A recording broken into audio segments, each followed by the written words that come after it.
오늘 하나님 말씀은 요한복음 15장 16절 말씀입니다. 요한복음 15장 16절 말씀 다 찾으셨으면 제가 받들어 읽어드리겠습니다. 너희가 나를 선택한 것이 아니요 내가 너희를 선택하여 임명하였나니 이는 너희로 가서 열매를 맺게 하고 너희 열매가 남아있어 너희가 나의 이름으로 아버지께 구하는 것은 무엇이든지 그분께서 너희에게 주시게 하려는 것이니라. 잠깐 말씀을 위해 기도드리겠습니다. 하나님 아버지, 참으로 감사를 드립니다.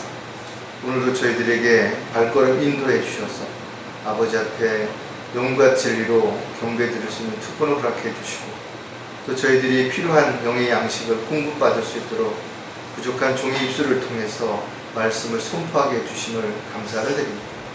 마귀의 모든 공격과 방해를 차단시켜 주셔서 정확하고 담대하게 말씀을 잘 전달할 수 있도록 인도해 주시고 또 듣는 형제 자매님들 모두 그 말씀이 한 주간을 살아가는 데 있어서 힘이 되고 위로가 되고 도전이 되며 또 해야 할 일과 하지 말아야 할 일을 잘 분별해서 주님 앞에 부끄럽지 않은 그런 삶을 살아갈 수 있도록 주님 도와주시옵소서.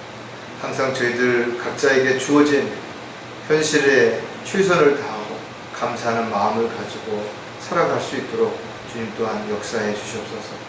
오늘도 저희들에게 위로와 힘을 주시고 다시 한번 발걸음을 힘차게 내디딜 수 있도록 역사해 주시옵소서. 다시 오실 우리 주 예수 그리스도의 이름으로 기도드렸습니다. 저와 여러분은 자신이 무언가를 선택해야 할 때도 있지만 때로는 누군가에 의해서 선택을 받을 수도 있습니다. 특히 오늘 본문에 보면 하나님께서 우리를 부르시고 선택하셔서 우리에게 일할 수 있는 특권을 주신 것을 우리가 한번 좀 진지하게 생각해 본다면 얼마나 감사한 일인지 또 얼마나 특별한 일인지를 우리가 절대로 잊지 않을 수 있을 것입니다. 사람이라면 누구나 아침에 눈을 뜨면서부터 저녁에 잠을 잘 때까지 크고 작은 수많은 선택을 해야 할 수밖에 없는 것입니다. 아주 작은 것부터 시작해서 아주 중요한 그런 선택으로 인해서 고민하고 갈등하고 또 그 선택에 앞서서 많이 힘들어하는 그런 일들이 얼마든지 있을 수 있을 것입니다. 요즘 코로나로 인해서 세상은 참 많이 변했습니다. 사람들의 생각도 변했고 사람들의 어떤 직업 또 사람들의 어떤 희망 이런 계획들이 수없이 많이 변했습니다. 그러나 앞으로 더 많은 변화가 있을 것을 우리는 분명하게 알 수가 있는 것입니다. 이러한 상황에서 사람들은 생각지도 않은 그런 입장에서 또 다른 선택을 해야 하는 기로에 서게 될 수도 있을 것입니다. 저와 여러분도 마찬가지인 것입니다. 지금 각자가 처해 있는 어떤 직장, 또 사업, 또 일, 가족 관계 다양한 부분들이 참으로 어려운 상황이기 때문에 또 무언가 새로운 선택을 해야 될 수도 있을 것입니다. 자신이 원하든 원치 않든 간에 또 어떤 새로운 사람들을 만나야 할 수도 있고 새로운 어떤 직업을 선택해야 할 수도 있고 또 어떤 새로운 생각들, 계획들을 수정해야 할 수도 있을 것입니다. 하지만 모든 선택은 정말 신중해야 되는 것입니다. 왜냐하면 작은 선택 하나가 그 선택으로 인해서 생각지도 못하는 어떤 문제에 부딪힐 수도 있죠. 어려움을 겪을 수도 있습니다. 또 작은 선택 하나를 잘해서 생각지도 못한 좋은 기회가 또 다시 주어질 수도 있기 때문에 그렇다라는 거죠.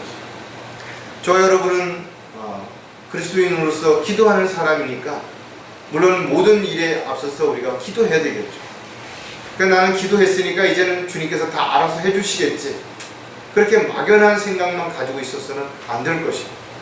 기도했으면 주님의 뜻이 무엇인지 또 주님의 계획이 무엇인지를 정확하게 잘 분별해서 주님으로부터 받은 지혜와 능력을 통해서 우리 각자가 해야 할 일에 최선을 다해야 될 것입니다.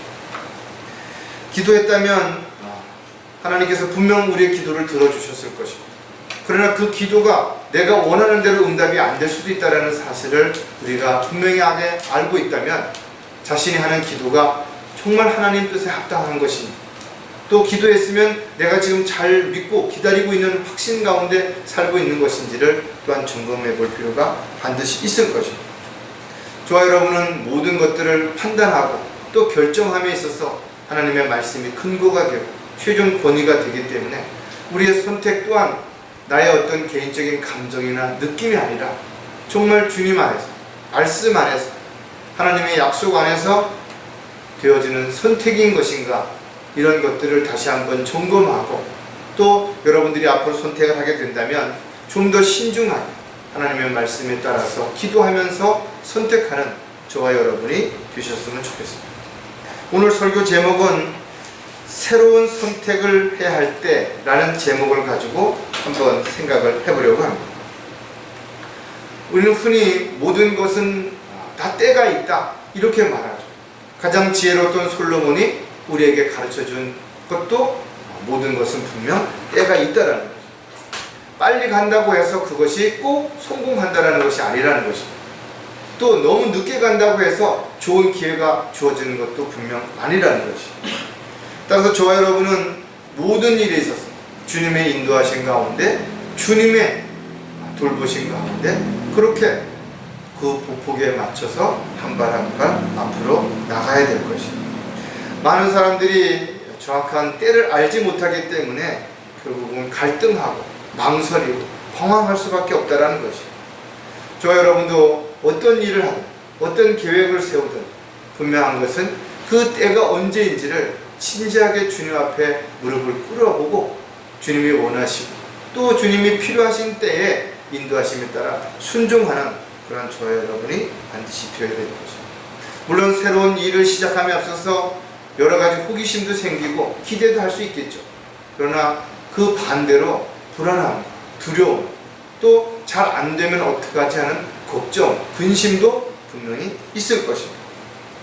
그래서 저와 여러분이 선택함에 있어서 이 선택이 과연 하나님께서 원하시는 선택인지, 또 그 선택을 함으로 인해서 하나님이 기뻐하시는 결과를 가져오신 것인가를 우리가 먼저 생각해 본다면 우리는 많은 선택에 있어서 그렇게 갈등하거나 망설이지 않을 수 있을 것이고, 또 그 선택한 이후에 후회하지 않게 될 것입니다. 그리스도인들이 어떤 경우에도 마찬가지, 현실을 부정하고 불평하기 전에 먼저 지금 나에게 이루어진 이런 환경과 여건들이 하나님께서 허락하신 것인가, 또 하나님께서 지금 나의 모든 형편과 처지를 다 알고 계신다면 왜 이것을 침묵하고 계시는 것인가, 이런 부분들을 진지하게 생각을 먼저 해봐야 될 것입니다. 또 자신이 그렇게 진지하게 했다면 그 모든 어려움과 또 문제들을 극복할 수 있는 방법을 주님으로부터 지혜를 얻고, 또 자신이 할 수 있는 일부터 시작을 해서 하나씩 해결해 가는 방법을 반드시 찾아야 되는 것입니다. 어느 시대나 어려움이 있어, 어느 시대나 많은 사람들이 박해와 핍박 속에서 주님의 도구로, 일꾼으로 쓰임을 받았다는 사실을 절대로 잊어서는 안 되는 것입니다. 지금 이 상황이 어렵기 때문에 나는 할 수 없다, 지금이 너무 힘들기 때문에 나는 아무것도 할 수 있는 게 없다라고 얘기하는 것은 하나님 앞에 합당하지 않다라는 것입니다. 하나님께서는 어려운 상황에서도 피할 길을 주셨을 뿐만 아니라 우리가 어떤 상황에 처해진다 하더라도 반드시 구해내시겠다고 약속하셨다면 우리는 미리 좌절하고 낙담할 것이 아니라 오히려 이럴 때일수록 내 능력이나 경험이나 지식이나 이런 것들이 아니라 정말 하나님께서 원하시는, 하나님께서 기뻐하시는 일이 무엇인가를 좀 더 심사숙고해서 사도 바울의 고백처럼 내가 가장 약할 때 강해질 수 있다는 것처럼 가장 어려운 시기에 가장 확실한 돌파구를 찾을 수 있는 것도 바로 우리가 한 번쯤 생각해 봐야 할 가장 중요한 문제라고 생각을 하게 됩니다. 물론 코로나로 인해서 경기가 침체되는 것 사실이죠. 활동이 제한받고 있습니다. 또 비대면으로 인해서 사람들을 만나서 복음을 전파하고 진리를 증거한다는 것이 어려워진 것은 분명 사실인 것입니다. 그럼에도 틈새는 어디든지 있는 것입니다. 또 새로운 사람을 만날 수 있고 새로운 환경 속에서 또 새로운 방법으로 얼마든지 복음을 전할 수 있는 기회도 하나님께서 허락해 주실 것이기 때문에 우리가 미리 포기하기보다는 이럴 때일수록 우리가 먼저 건강을 잘 챙기고 우리의 마음을 더 하나님의 말씀으로 무장할 수 있는 그런 시간들이 더 오히려 필요하다라는 것을 생각한다면 여러분들은 오히려 더 많은 시간들을 주님과 밀착하시고 또 주님 앞에 무릎을 꿇는 시간들을 통해서 주님과 더 가까워지고 또 더욱더 내면적으로 강력해지는 그런 저와 여러분이 되셨으면 좋겠습니다. 자, 그렇다면 새로운 선택을 해야 할 때 우리가 각오해야 될, 또 우리가 준비해야 될, 또 우리가 대비해야 될 이런 것들이 분명히 있겠죠. 가장 먼저 새로운 선택을 해야 한다면 우리가 뭘부터 해야 될 것인가 이거죠. 가장 먼저 어려움을 각오해야 한다는 거죠. 즉 마음먹기에 따라서는 어려움도 얼마든지 극복해낼 수가 있죠. 그러나 쉬운 문제도 나는 불가능해, 이미 때가 늦었어 라고 생각한다면 그 작은 것도 감당할 수 없게 된다는 거죠. 무슨 일을 하든지 우리가 시작할 때는 남다른 각오가 반드시 필요하다 이거죠.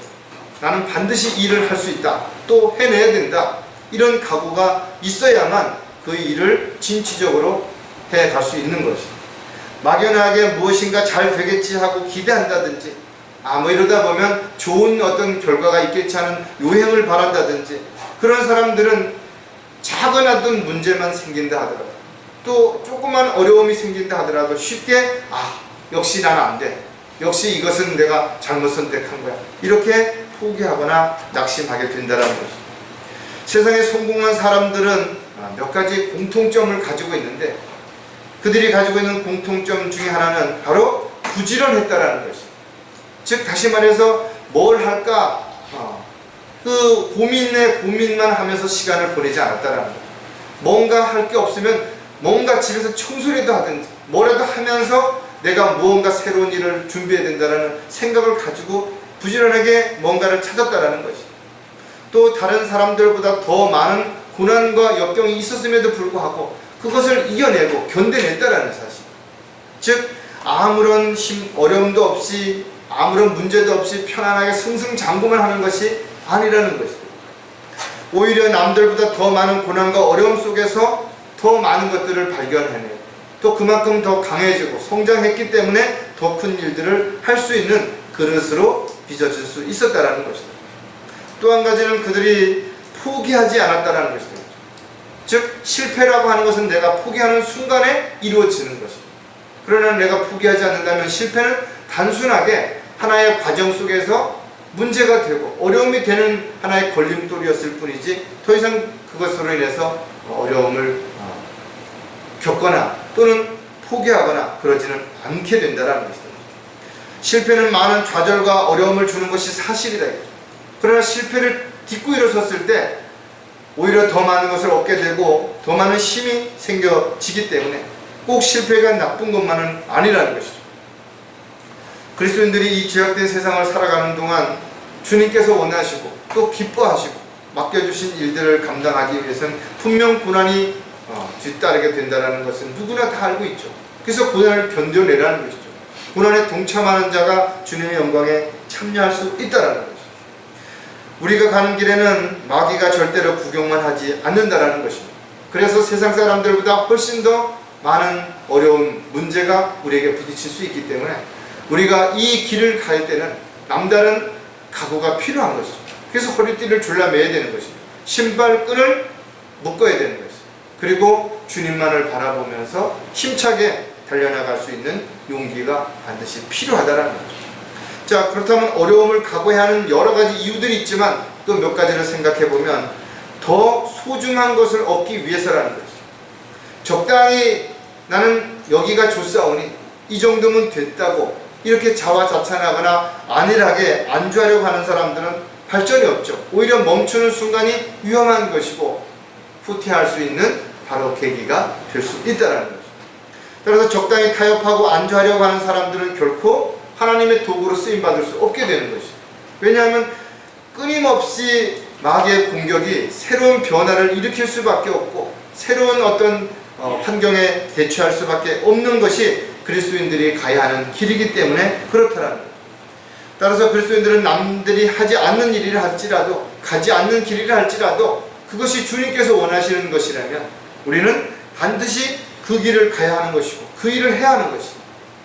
이런저런 핑계와 변명을 앞세워서 망설이거나 갈등하면서 시간을 낭비해서는 안 된다는 것입니다. 특히 하나님의 일은 자신을 부인하고 오직 주님만을 신뢰할, 주님이 원하시고 기뻐하시는 삶을 살아갈 수 있다는 것. 우리가 바울의 믿음을 보면서 부러워할 수도 있고, 나도 바울의 믿음처럼 그런 강력한 믿음을 가지고 살아야 되겠다라는 그런 각오를 할 수도 있겠죠.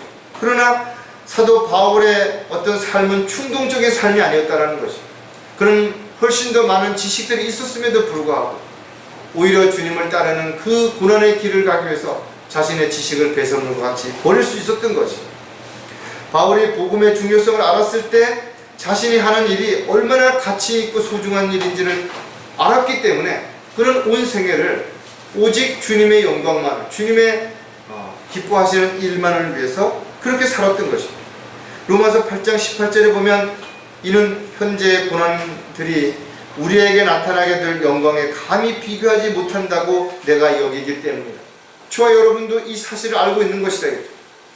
주님이 다시 오셨을 때 우리의 신분이 어떻게 상승되는지, 또 우리에게 주어지는 특권이 어떤 것들인지를 우리는 이미 알고 있는 거죠.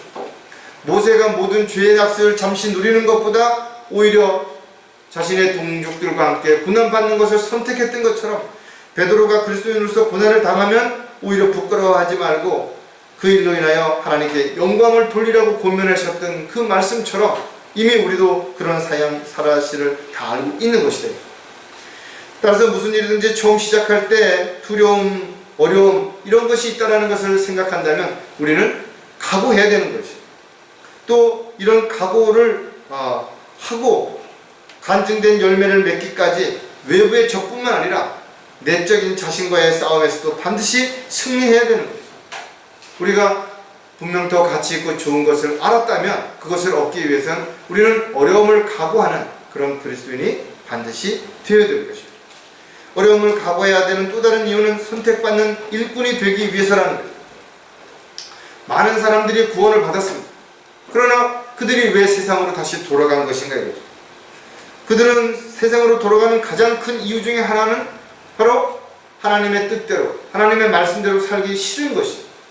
다시 말해서 종으로서 권리를 모두 포기하고 주님의 명령에만 순종하기 보다는 자신이 원하는, 자신이 기뻐하는 일들을 위해서 하나님이 필요했던 것입니다. 하나님의 능력이 필요했던 것입니다.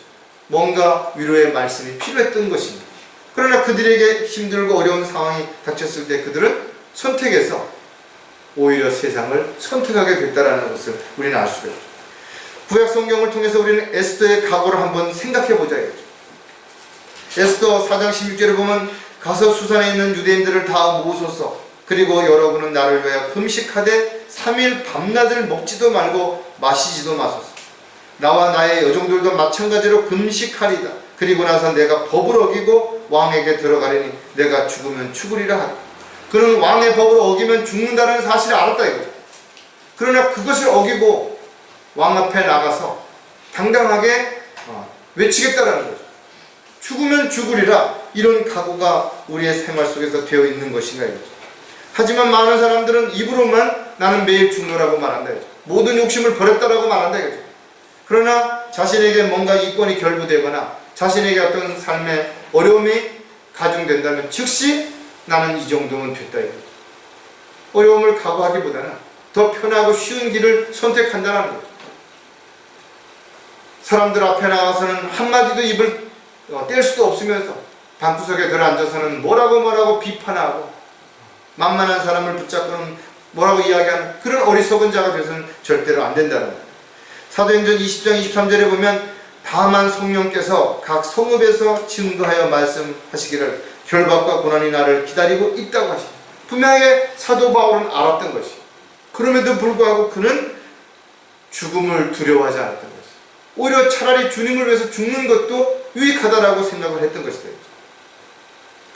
나의 달려갈 길을 기쁨으로 끝마치고 내가 주 예수로부터 받은 사역 곧 하나님의 복음을 증거하기 위해서라면 이런 일들, 결박을 당하고 고난을 받을 것을 개의치 않을 뿐만 아니라 나의 생명도 조금도 아끼지 않을 것.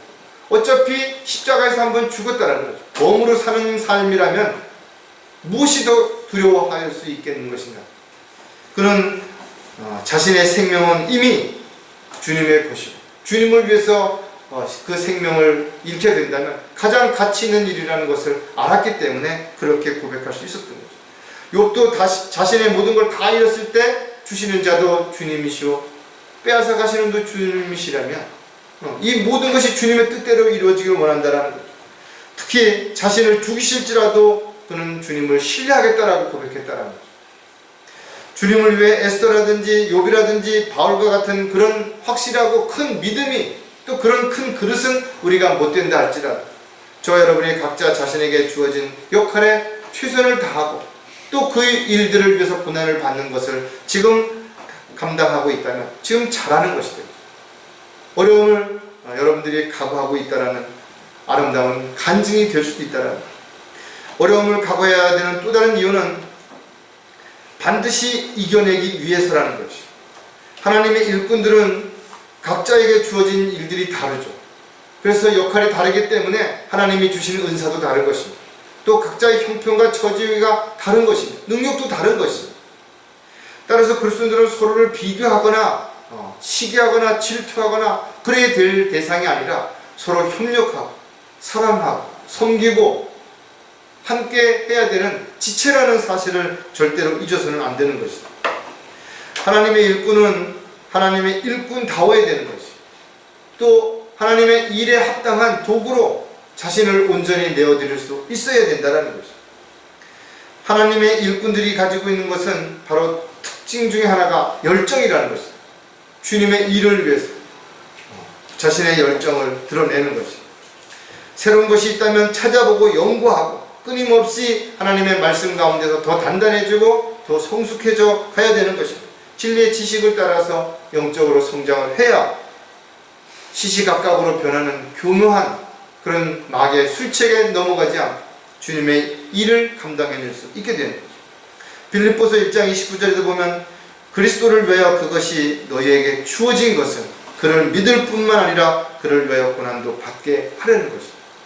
저와 여러분이 주님을 위해서 주님의 뜻대로 살아간다는 것이 단지 뭔가 특권으로 받는 것만 있는 게 아니라는 것이죠. 주님을 위해서 우리가 해야 할 많은 특권도 있는 것입니다. 그 특권 가운데 하나가 바로 고난을 감당해내고 이겨내야 되는 것입니다. 사도 바울은 그리스도의 고난이 자신에게 넘친 것 같이 많았다라는 것. 자신이 주님의 도구로 쓰임받는 그 동안에 다른 형제 자매들보다 훨씬 많은 고난들이 넘치도록 자신에게 임했다라는 거예요. 그리고 오히려 그것을 사도 바울은 감사했다라는 거예요.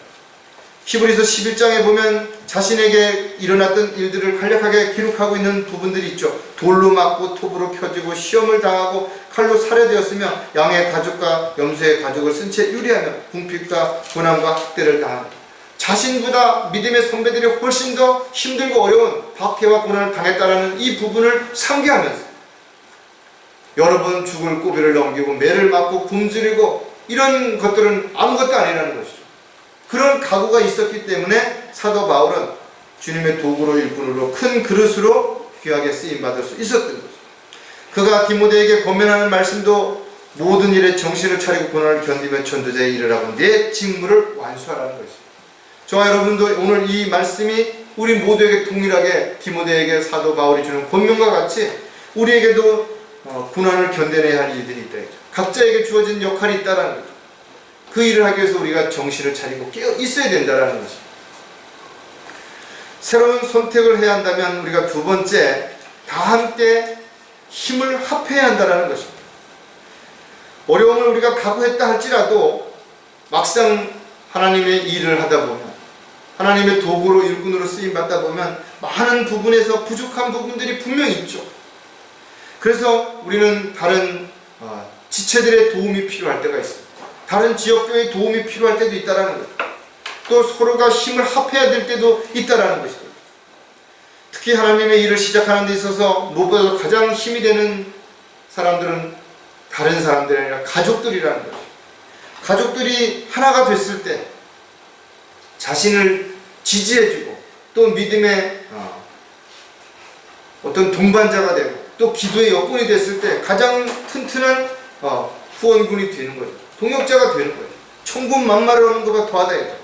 그러나 반대로 가장 가까운 가족으로부터 인정을 못 받는다. 가족들에게 무시를 당한다. 가족들의 방해를 받게 된다면 이것이야말로 가장 치명적인 결과를 가져오는 거죠. 여러분들 많은 정치인들이 하루아침에 그 정치계에서 떠날 수밖에 없는 상황이 왜 이루어지는 것인가. 물론 그 본인이 잘못해서 그런 경우도 있지만 대부분 보면 가족들이 뭔가 비리라든지 불법을 행한다든지 윤리도덕적인 부분에서 비난을 받는다든지 이런 일들로 인해서 가정을 잘 돌보지 못한 그런 자가 어찌 나란 일을 할 수 있냐라는 거죠. 고사성어에도 보면 수신제가는 치국평천하라는 말이 있다. 가화만사상이라는 말이 있죠. 가정이 화목하지 않는데 무슨 나가서 큰 일을 할 수 있겠냐라는 거예요. 우리에게는 가장 가까이서 힘이 되는 사람들이 바로 가족이고 더 나아가서는 교회의 지책 또 믿음의 형제 자매들이라는 사실을 우리가 분명히 기억해야 될 것입니다. 믿음은 희생과 고난을 통해서 자라는 것이기 때문에 가장 가치 있는 것이죠. 그래서 믿음이라고 하는 건 누가 대시해 줄 수 있는 게 아니라는 것이죠. 믿음은 하나님과 나와의 관계에서 맺어지는 것이고 그 믿음은 희생을 먹고 자란다는 것입니다. 그래서 고난과 역경을 겪어내지 못한 사람들의 믿음은 그 믿음이 강력한 믿음이 될 수가 없는 것이죠. 힘 있는 믿음이 될 수 없다. 작은 일에도 쉽게 흔들리고 뿌리채 뽑힐 수 있는 믿음들은 지식적인 믿음들은 실질적인 믿음에서 비춰볼 때 아무런 힘도 없는 그런 믿음의 결과에 불과할 수밖에 없다라는 거죠. 저 여러분은 독불장군이 없다라는 말을 반드시 기억해야 된다. 아무리 잘난 사람도 부족한 부분이 있는 거예요. 못하는 부분이 있는 것이죠. 잘하려고 노력해도 안 되는 부분이 있을 수 있다는 거죠. 그래서 하나님께서는 각 지체들마다 교회에 붙여줄 때 다양한 지체들을 붙여주신 거예요. 다양한 능력, 다양한 재능, 다양한 경험, 다양한 지식 이런 것들이 서로에게 도움이 되고 위로가 되고 힘이 될 수 있죠. 그러나 그리스도인들은 각자의 개성이 다를 수 있다 이거죠. 직업도 다르고 하는 일도 다르고 생각도 다르고 능력도 다르기 때문에 서로가 동일한 어떤 문제를 놓고 부딪힐 수 있어요. 오해가 생길 수 있다는 거죠. 그래서 강력한 힘을 가진 사람들이 함께 모인 집단은 서로를 이해하고 배려하면 가장 강력한 집단이 될 수 있죠. 그러나 반대로 서로 헐뜯고 서로 잘났다고 이야기하면 가장 형편없는 집단이 될 수 있다는 거죠. 따라서 가장 강력한 교회는 어떤 교회인가 이거죠. 분열과 다툼과 시기와 이런 것들이 없는 교회예요. 오히려 서로 작은 일이지만 서로를 생각하고 배려하고 섬기고 사랑하는 그런 교회는 어느 교회보다도 강력할 뿐만 아니라 마귀에게 공격을 주지 않기 때문에 무너지지 않을 수 있다는 거예요. 자, 다 함께 힘을 합해야 하는 또 다른 여러 가지 이유 중에 몇 가지를 생각해 보면 가장 먼저 분열을 막기 위해서라는 거죠. 분열이 일어나는 이유는 서로가 다투고 서로가 오해하고 서로에 대해서 시기하고 서로를 미워하기 때문에 일어나는 것이죠. 어느 조직이든지 마찬가지라죠. 분열이 시작이 되면 오합지졸이 돼버리는 것이죠. 고린도 교회처럼 육신적인 그리스도인들이 있다면 그 분열과 시기와 다툼을 일으키는 원흉이 되는 것이죠. 지역교회를 파괴시키기 위해서 마귀는 어떻게 하든지 지체들을 분열시키려고 한다죠. 그래서 이간질시키고 서로 편을 나누게 만들고 이렇게 하는 것이죠. 교회는 어떤 경우에도 분열이 일어나서는 안 된다 이거죠. 또 분열을 일으키는 자가 있다면 그가 누구이든 간에 그는 마귀의 도구가 지금 되고 있다는 것이죠. 고린도전서 12장 25절에 보면 이는 한 몸에 분열이 없게 하실 뿐만 아니라 지체들이 서로에게 동일한 관심을 가지게 합니다. 왜? 하나님이 은사를 주시고 능력을 주신 이유다 이거죠. 교회는 진주라고 말하는데 왜? 깨어질 수가 없는 거예요. 나눌 수 없는 보석이기 때문에 그렇습니다. 따라서 분열을 일으키는 자들을 철저하게 분별력을 가지고 분리시키지 않는다면 교회는 순식간에 틈이 생기고 마귀가 그 틈새를 비집고 들어와서 분열을 일으키게 되는 거죠. 로마서에도 보면 형제들아 내가 너에게 권고하노니 너희가 배운 교리에 역행하여 분열을 일으키고 공박하는 자들을 주의하고 그들에서 떠나라는 것이죠. 수많은 사람들이 이런저런 이야기를 가지고 사람들을 회유하고 또 사람들을 갖다가 공격하고 그렇게 한다는 거죠. 바울은 고린도에 편지하면서 너희 모두는 같은 것을 말하고 또 너희 가운데 분열이 없게 하여 같은 생각과 같은 의견으로 온전히 함께 연합하라. 서로의 생각이 다를 수 있죠. 또 보는 관점이 다를 수 있습니다. 그때는 그 부분들을 이야기하는 것이야. 교제를 통해서 내가 생각했을 때는 이런 부분이 이렇더라. 이런 부분들이 문제가 있는 것 같다. 그래서 그 부분을 살펴보고 그 부분이 잘못됐다면 고치고 바로 잡아가면 되는 거죠. 또 그런 부분에서 어떤 문제가 있었다면 그런 문제를 대비하고 대처해 갈 수 있는 힘을 기르고 거기에 대한 어떤 것들이 돼야 된다 이거죠. 따라서 분열을 막기 위해서 가장 먼저 우리는 힘을 합하는 것, 서로가 서로를 이해하고 배려하는 그런 것들이 먼저 우선 되어져야 된다. 다 함께 힘을 합해야 하는 또 다른 이유가 무엇인가 하면 적들을 대항하기 위해서라는 거죠. 역사를 통해서도 우리가 알 수 있는 것처럼 성이 무너진 이유 중에 가장 확실한 이유는 누군가가 성문을 열어줬다라는 거예요. 적에게. 아니면 그 성문을 지키는 어떤 보추병이 어느 순간에 딴짓을 하거나 그 자리를 비운 것이에요. 그래서 성이 뚫히니까 순식간에 무너져 내리는 것이에요. 그리스도인들은 무엇을 하든지 하나님의 뜻과 계획 안에 있어야 되겠죠. 말씀을 벗어나서 하는 이들은 그 결과가 아무리 대단하고 아무리 유익한 결과를 가져온다 하더라도 하나님을 기쁘시게 할 수 없다라는 것이에요. 주님을 위해서 일을 한다는 것은 환경과 형편이 어떠하든지 간에 주님께서 돌봐주시고 보호해 주실 것이라는 것을 확신 가운데 믿고 있어야 되는 것이에요. 그래야 그가 고난 가운데 비로소 향기를 나타낼 수 있는 것이에요. 어려운 가운데 열매를 맺을 수 있게 되는 것이에요. 우리는 끊임없는 적들이 우리를 노리고 있는 사실을 기억하고 있지만 또 한편 내 안에 나와의 싸움에서 피 흘리기까지 죄와 피 흘리기까지 싸우지 않는다면 스스로 자신에게 져버리는 것이에요. 그래서 포기해버리고 도망가버리고 하나님의 뜻과 계획에서 벗어나는 것이에요.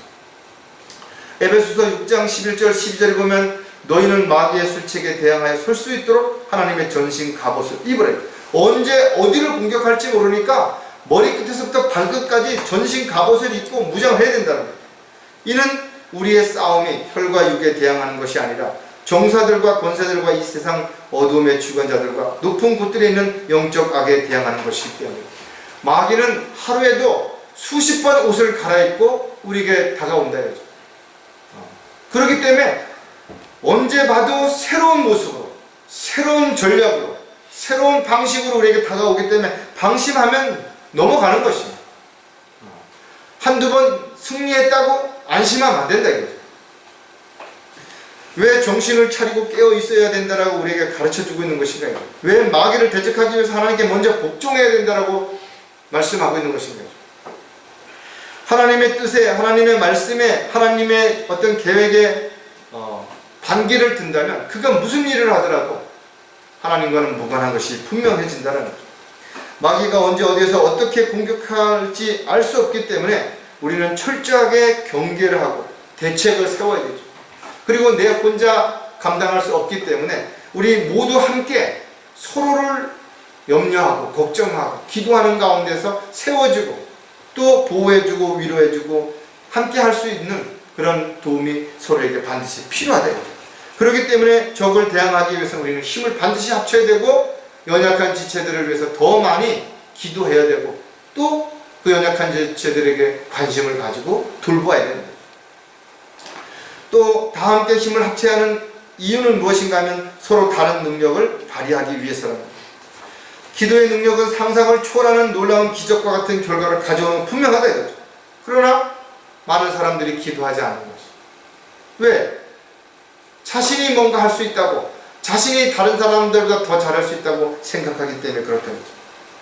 혼자 감당할 수 없는 상태에서도 끝까지 나는 내 힘으로 하겠다. 그래서 나는 뭐 대단한 어떤 믿음이라는 걸 증명하고 싶어하는 그런 어리석은 사람도 있다는 거죠. 하지만 지체들의 기도는 참으로 강력한 힘이 된다 이거죠.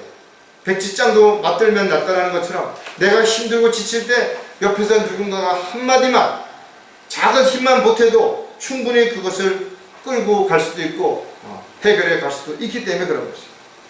각 지체들에게 은사를 주신 목적을 성경은 이렇게 기록하고 있다 이거죠.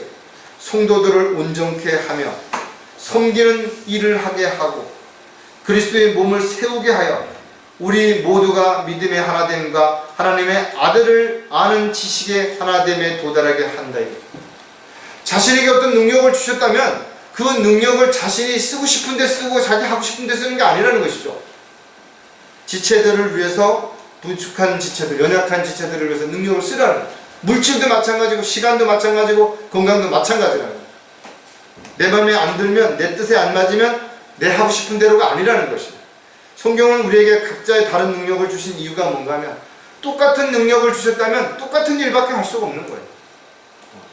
교회에 어떤 문제가 생겼다. 그러면 그 문제가 능력이 있는 지체들이 있는 그 문제는 빨리 해결될 수 있죠. 그러나 보일러가 망가졌다 이거죠.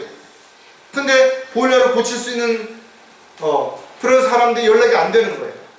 그때 지식이 많은 사람, 힘이 센 사람, 돈이 많은 사람이 필요한 게 아니라 보일러를 고칠 수 있는 지식과 능력을 가진 사람이 필요한 것이죠. 이처럼 하나님의 일에는 다양한 일꾼들이 필요한 것입니다. 다양한 지혜와 능력을 가진 사람들이 필요한 것입니다.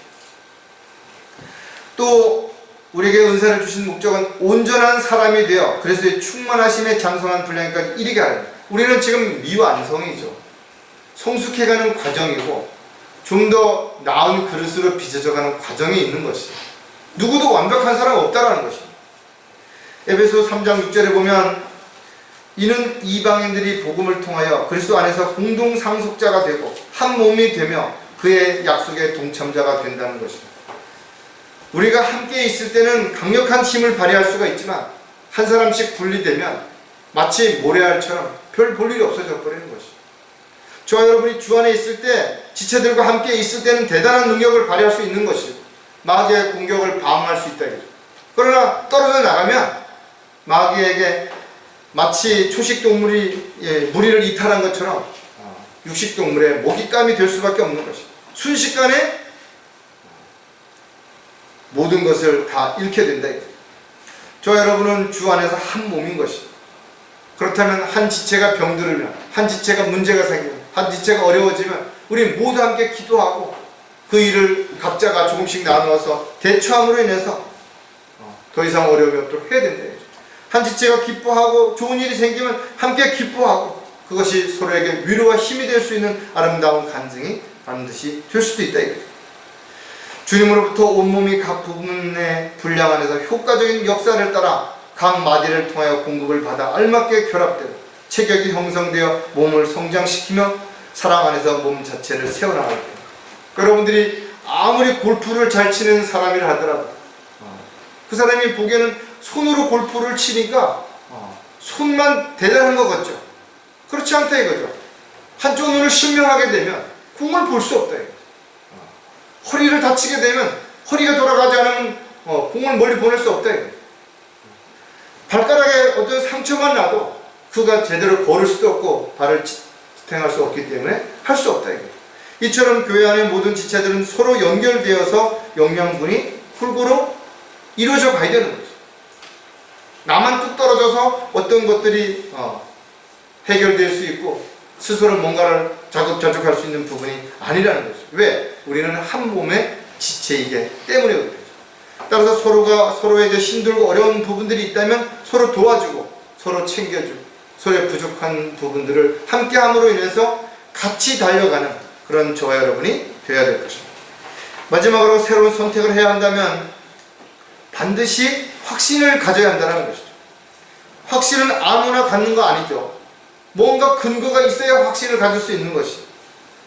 디모데후서 1장에도 보면 그런 연유로 내가 이러한 고난을 당해도 부끄러워하지 아니하노니 이는 내가 믿는 분을 알고 내가 위탁한 것을 그날을 대비하여 그분께서 능히 지키실 줄을 확신하니 사도 바울은 이런 확신이 있었기 때문에 그는 당당하게 언제 어디서든지 간에 하나님의 도구로 일꾼으로 일할 수 있었던 것이죠. 저와 여러분도 마찬가지로 확신을 가질 수 있는 것은 다른 것이 아니라 하나님의 약속인 것이죠. 하나님의 약속이 있기 때문에 우리는 흔들리지 않을 수 있다는 것이죠. 확신은 약속을 온전히 믿지 못하고는 누구도 가질 수 없는 것이에요.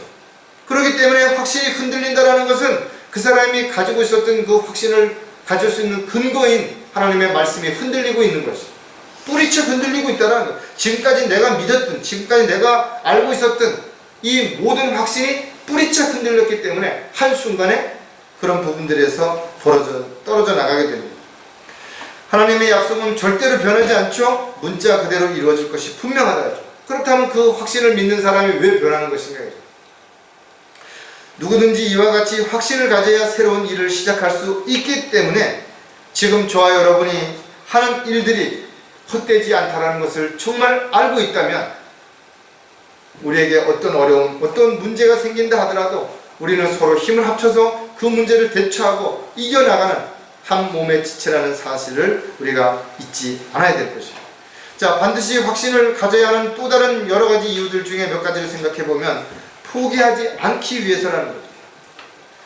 사람이 살다 보면 의심이 생길 수 있어요. 왜냐하면 자기가 생각했던 대로 잘 안 된다 이거죠. 열심히 노력했는데도 좋은 결과가 이루어지지 않는 거예요. 그때 내가 뭘 잘못한 거 아닌가? 내가 뭘 잘못 아는 거 아닌가? 혹시 내가 지금 잘못 가고 있는 건 아닌가? 의심이 순간적으로 생길 수 있죠. 그래서 확신을 가지고 시작했다 할지라도 어느 한순간에 그 확신이 흔들리기 시작하면 더 이상 앞으로 나갈 수 없죠. 아니, 나갈 의욕조차가 없어져 버리는 것이. 이처럼 확신에 대한 의심은 누가 주는 것인가요? 바로 마귀가 주는 것이라는 것이죠. 따라서 마귀는 한번 의심을 하게 되면 그 사람에게 끊임없는 의심을 부여함으로 인해서 다시는 돌이킬 수 없게 되게 되는 것이죠. 그래서 마귀에게 한번 의심을 갖고 온 자신의 마음의 자리를 내어주는 사람은 돌이킬 수 없는 거예요. 왜 저와 여러분이 감정이나 기분에 따라서 신앙생활을 해서는 안 되는 것인가요? 울다 보더라도, 웃다 보더라도, 좋은 상황에서, 나쁜 상황에서 보더라도 하나님의 말씀은 변함이 없는 것이죠. 내 감정과 내 기분이 흔들리고 있을 뿐이지. 따라서 저와 여러분이 가지고 있는 확신은 감정이나 기분이 아니라 하나님의 약속을, 말씀을 통해서 알았고 그 말씀을 믿고 가진 확신이기 때문에 절대로 흔들리지 않아야 되고 또 흔들릴 수도 없다라는 것이죠. 히브리서 10장 35절 36절에 보면 그러므로 너의 확신을 버리지 말라. 그리하면 큰 상이 있느니라. 너에게 인내가 필요하면 너희가 하나님의 뜻을 행한 후에 그 약속을 받기 위함이다. 우리가 이 말씀에서 한 가지 중요한 부분이 있다. 너의 확신을 버리지 말라야죠. 즉 우리가 가지고 있는 확신을 버리게 된 것은 어떤 사람, 어떤 환경, 어떤 입장 때문이 아니라는 거예요. 그런 것들이 나의 확신을 흔들 수 있는 요인이 될 수는 있죠. 그러나 내 확신을 버린 것은 내 스스로 버렸다는 거죠. 왜? 내가 지금까지 가지고 있었던 확신, 즉 하나님의 말씀을 근거로 했던 것들이 흔들린 것이죠. 또 다른 무언가가 그 자리에 들어온 것입니다. 그래서 이브가 그랬던 것처럼 의심이 생긴 것이죠. 거기다 뭔가를 첨가하고 자기 생각을 집어넣고 그럴 수 있을 것이다. 아마 저럴걸? 이것이 그 사람의 확신을 송두리째 흔들어버리는 결과를 가져오게 된다는 거예요. 세상의 유혹과 마귀의 미혹을 견디지 못하고 수많은 사람들이 확신을 버리고 세상으로 돌아갔다는 것입니다. 그러나 그 사람들도 나름대로는 이유와 변명을 수도 없이 수백 가지를 내어놓았다 이거죠. 히브리서에 보면 이들은 모두 믿음 안에서 죽었으나 우리가 그 약속들을 받은 것은 아니로되 멀리서 그것들을 보았고 확신하여 소중히 간직하였으며 또 이 땅에서 타국이며 순례자라고 고백하였느니라. 많은 믿음의 선배들이 자신이 가지고 있는 확신을 다 확인하지 못하고 죽었을 수 있다 이거죠. 우리도 그럴 수 있겠죠. 그러나 분명한 것은 그 약속이 절대로 변하지 않을 것이고 우리가 어느 순간이 돼서 주님이 다시 오실 때 그 약속은 그대로 이루어지게 되는 것을 우리는 보게 될 것입니다. 따라서 어떤 약속도 마찬가지죠. 절대로 그 약속이 의심하거나 흔들리지 말아야 우리가 지금 가는 이 길을 포기하지 않을 수 있다는 거예요. 많은 사람들이 포기하게 되는 가장 큰 이유는 확신을 버렸기 때문이라는 것이죠. 두 번째, 반드시 확신을 가져야 하는 또 다른 이유가 뭔가 하면 믿음으로 행하기 위해서라는 거예요. 확신이 없다면 어떤 일도 믿음으로 행할 수 없다는 거죠. 믿음으로 행하지 않는 것은 주님을 기쁘시게 할 수 없는 것이 너무나 당연한 것이죠. 그러나 우리가 확신을 가지고 있다면 하다가 뭔가 잘못됐다 하더라도 우리는 다시 시작할 수 있죠. 또 오랜 기간 동안 아무런 어떤 결과가 눈에 보이지 않는다 하더라도 우리는 기다릴 수 있다 이거죠. 왜? 우리는 주님으로부터 용기와 힘을 얻을 수 있기 때문에 그런 거죠. 저와 여러분이 이 세상을 살아가면서 수많은 일에 어려움을 겪게 되지만 우리의 확신이 흔들리지 않는 한 우리를 믿음의 대열에서 이탈하거나 시족시킬 수 있는 어떤 힘도 어떤 존재도 없다는 거죠. 우리 스스로가 주님을 떠나지 않는 한 절대로 우리를 주님과 분리시킬 수, 주님의 사랑에서 떼어놓을 수 없기 때문에 그런 거죠. 고린도후서 3장 4절에 보면 우리는 하나님을 향한 그러한 확신을 그리스도를 통하여 가졌느니라. 우리가 하나님을 향한 그 확신이 내 어떤 지식으로 가진 게 아니라는 거예요. 내 노력으로 가진 게 아니라 바로 예수 그리스도를 믿음으로 인해서 그 확신을 갖게 됐다라는 거죠. 그렇다면 확신을 버렸다라는 건 뭐예요? 예수 그리스도에 대한 확신이 흔들리거나 없어진 것이에요. 마지막 때에 많은 사람들이 주마저 부인할 거라 그랬죠. 십자가에 우리의 죄값을 대신에 못 박혀 죽으셨던 예수님을 부인한다라는 거예요. 그리고 진리를 버리고 마귀의 교리를 따를 것이라는 거죠. 자신은 마귀의 교리가 아니라고 생각할지 모르지만 마귀가 그렇게 호락호락 이것은 마귀의 교리다 라고 하지 않죠. 어떻게 보면 99%는 너무나 확실한 거예요. 그러나 그 중에 1%를 슬며시 끼워 넣어서 시간이 점점 지나갈수록 어떻게 해요? 화살이 사람의 손에서 떠날 때는 0.1mm 빗나갔지만 그것이 관역에 맞을 때는 1m, 더 거리가 멀어지면 10m의 오차가 생기겠죠. 마귀는 그런 사실을 알기 때문에 서두르지 않는다 이거죠. 스스로 자신의 꾀임에 넘어가서 떨어져 나갈 수 있도록 마귀는 끊임없이 너가 최고다, 너가 제일 잘한다, 너 없이는 아무것도 이룰 수 없다라고 그렇게 속삭이기 때문에 수많은 사람들이 자신을 믿고 자기가 옳다고 생각하기 때문에 떨어져 나가게 되는 것이죠. 데살로니가전서 1장에도 보면 이는 우리의 복음이 말로만 너에게 이른 것이 아니라 능력과 성령과 대단한 확신으로 된 것입니다. 우리가 너희 가운데서 너희를 위하여 어떻게 했다는 것을 너희도 아는 바, 우리가 어떻게 구원받았는지 우리 알고 있다 이거죠. 우리가 어떻게 진리를 선택했는지 우리 알고 있다 이거죠. 우리가 진리를 따르기 위해서 그동안 어떤 대접을 받았는지 어떤 어려움이 있었는지 알고 있다 이거죠. 그렇다면 우리는 이 확신을 흔들려야 할 이유가 없죠. 흔들려야 할 이유가 없는 거죠. 따라서 저와 여러분이 무언가 크든 작든 믿음으로 행하기를 원한다면, 하나님의 약속을 믿고 확신 가운데 있지 않는다면 그의 하는 모든 것들은 그냥 막연하게 하는 것이 뭔가 잘 되겠지, 어떤 종교 행위와 같은 그런 결과를 가져올 수밖에 없다는 것. 반드시 확신을 가져야 하는 또 다른 이유는 끝까지 붙들기 위해서랍니다. 확신을 가지고 시작하는 사람과 확신이 없는 상태에서 시작하는 사람들은 엄청난 차이가 있는 것이에요. 확신에 찬 사람들은 쉽게 지치지 않죠. 왜? 이 고비만 넘기면, 이 어려움을 지나고 나면 분명히 좋은 결과가 있을 것이라는 것을 알고 있기 때문에 불안하지도 않습니다. 두려워하지도 않는 것이죠. 확신은 또 다른 소망에 대한 확고한 결심을 가져오게 되고, 흔들리지 않는 확실한 믿음을 가지고 뿌리를 내릴 수 있는 계기를 만들어 주는 것이죠. 하나님을 믿지 않고 복음에 순종치 않는 자들을 불길 가운데서 벌하시니 하나님의 심판이 있는 것을 우리가 확신하고 하나님께서 약속하신 그것을 또한 이루실 것이라는 확신하는 사람들은 하나님을 두려워하죠. 또 주님을 위해서 자신을 부인하고 십자가를 지는 것입니다. 더 이상 나를 내세우지 않는 것이죠. 내가 뭘 했다, 내가 뭘 할 수 있다, 내가 뭘 할 것이다 라는 것을 내세우지 않는다는 거죠. 히브리서 3장 14절에 이는 우리가 처음에 확신을 끝까지 견고하게 붙들면 그리스도께 참여한 자가 되기 때문이다. 확신을 끝까지 견고하게 붙들지 아니하면 그리스도의 참여한 자가 되지 않게 되는 것이다.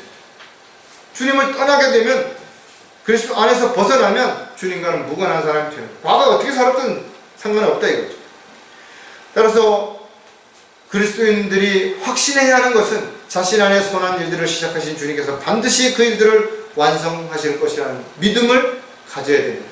그 믿음이 뿌리가 될 때, 그 믿음이 확신의 근거가 될 때 그 확신은 흔들리지 않죠. 이것을 우리가 붙잡거나 끝까지 우리의 믿음은 흔들리지 않고, 때로는 힘들고 어려운 일들이 있겠죠. 그러나 능히 이기고 견뎌내갈 수 있을 것입니다.